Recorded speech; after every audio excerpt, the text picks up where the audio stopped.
Okay, y'all ready for part two?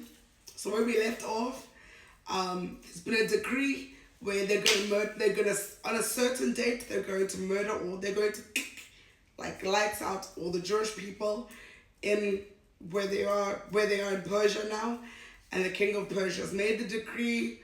This is all part of Haman's plan to get rid of Mordecai.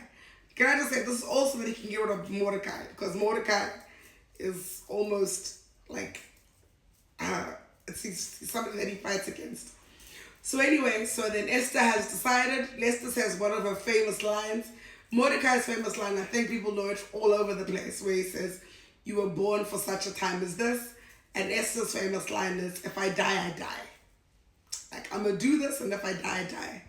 So the first thing Esther declares is that all the Jewish people need to fast for 3 days. Like no food, no water for 3 days. They're going to fast and they're going to pray. And then Esther will just pray and hope that God gives her favor. So that's what she does. So for 3 days, all the Jewish people in the land, so they send out to let everybody know, and all the people are fasting and they're praying that God will give Esther favor, because Esther is going to ask to see the king. So then they all fast, and fasting and praying. And this time, while they're all fasting and praying, on the other side, the king speaks to more. So on the other side, Haman decides, it's like I need to start preparing for when I'm going to get rid of Mordecai. So he then gets a stick, not even a stick. It's like a big log, which he sharpens and he makes super sharp. Because he goes home and he tells his family, "Yo, guys, like Mordecai, this guy at work." Now, Mordecai, can you imagine if somebody was mad at you from work and then decides, I'm going to build a stake outside and I'm going to have him like thrown on top of the stakes that he dies on it. That's literally what Haman does. Complains to his wife and all these people, and they're like, "Yeah, let's get ready because the day to all the Jewish people is coming soon. So let's go do this thing so that we can do the things." So they go do that and they start building the stake, preparing for when they can murder Mordecai. And so then Esther then goes to the king and she asks to see him. She asks to see the king, and she asks him to see him, and then the king says, "Okay, cool." Like he gives her a favor and he agrees. Because one of the things was before her asking to see the king could have ended in her death, because before when Mordecai first came to her and said, "You need to go do something," she was like to him, "My guy, like this man that I'm married to, we don't get to decide when we want to see him. We go to him when he calls us. Just me asking to see him could like get me in trouble." So she speaks to him, and then long story short, she ends up then getting an audience with the king, and she says to him, "Can I invite you to dinner, you and Haman? I want to invite you and Haman to dinner. Just the two of you. I'll prepare. It'll be like this great dinner." And the king says yes. He says yes. So the following night, Esther has prepared a dinner and drinks, and like it's a feast where it's her and Haman and the king.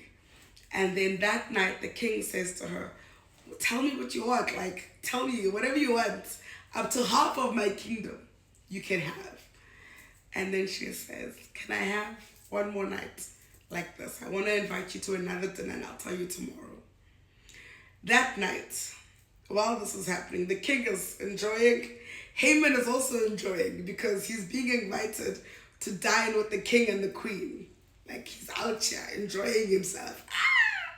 God, when he's getting ready to kill who? The Jews. And so then what happens is, while he's getting ready to do all of this, that night, the king can't sleep. Like, he can't sleep. And then he says, "I want you to read me the story of my reign. Like, go read from me from the annals and the books. Read me about my reign." And as he's reading about how his reign and everything that happened, he then reads through it, and then as he's reading, he's like, "Here's the story of when there was a plot to murder him. And Mordecai is the one who helped uncover the plot. And then he's like, wait. That Mordecai guy, did we like celebrate him, give him something for what he's done? Because I mean, he saved my life. I should be dead if it wasn't for Mordecai. So Mordecai needs to get some type of reward, some type of thing. Like there needs to be something that he gets. And so now he thinks, I need to find a way to reward Mordecai for saving my life. So the next day, he's with Haman.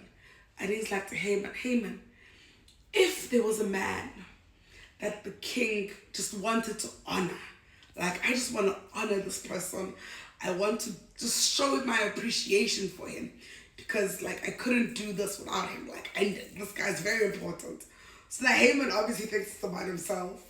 So Haman is like, if there was such a guy, I would put him on my best horse, drape him in like one of my finest outfits. I would put the signet ring of the king on his finger and have him parade around town and make everybody bow to this guy, because that's what he wants for himself. And then the king says, you know what? You're right. Everything that you just said I must do. Now remember, Haman thinks it's for himself, nah? And then the king's like, everything you just said I must do, I want you to do it, but do it for Mordecai. And then Haman is like, huh? What do you mean for Mordecai? He's like, that man saved my life and I never rewarded him. Do you see how him being forgotten actually ended up being for his own good? So there goes Haman. This thing that he thought was for him ends up being for Mordecai. And so he puts Mordecai on the horse, gives him the ring. Can you imagine what he felt? He already hated Mordecai simply for the fact that he was Jewish. And then like they had this rivalry at work. But I mean, it was just him competing.